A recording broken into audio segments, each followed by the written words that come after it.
My roots are connected with the Jewish people, and wherever they are. Israel's always played an important part in my life. It's an insurance policy for the Jews of the world. It is what it is. Eretz Yisrael played in my survival. I was part of a 25-person delegation to visit the governments of UAE and Saudi Arabia. And we started, we all met up in Israel for 24 hours.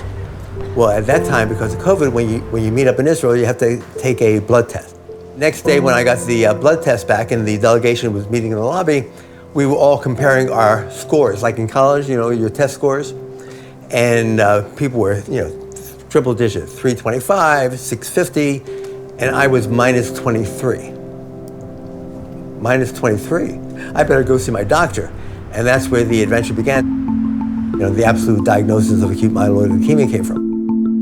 Leukemia, especially acute myeloid leukemia, is one of the most deadly diseases in the world. And I actually accepted philosophically dying. I gave myself 50-50. I reconciled with death. My biggest fear was that he would give up.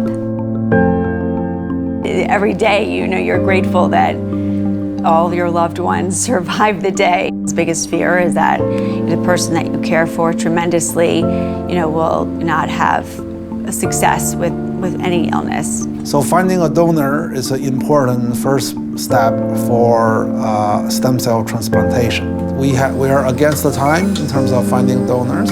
So we did run a campaign, many campaigns on a number of different campuses in the United States. And you wait, and you wait, and you wait, and you hope every day that somebody will pop up. For patients of Jewish heritage, I actually find they have much higher chance of finding a donor. I would say probably exceeding 50-60% compared to the rest of the world. I had learned that the likelihood was that Ezer Mitzion was the central vein of all registries in Israel.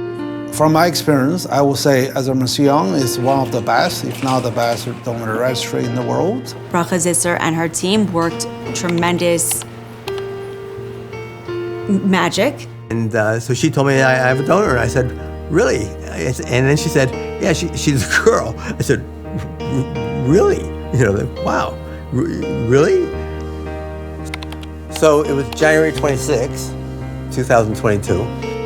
A bunch of doctors came into the room and nurses, and they're all smiling. And one of them said, this is your rebirth day.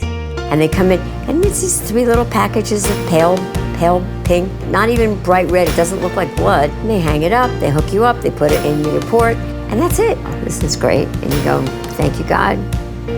It's gonna be good. I had the stem cell transplant. Otherwise, he wouldn't be here today.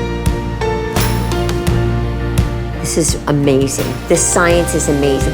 You can take somebody else's blood and you'll live because you have somebody else's blood. You can't give somebody a bigger gift than you save their life.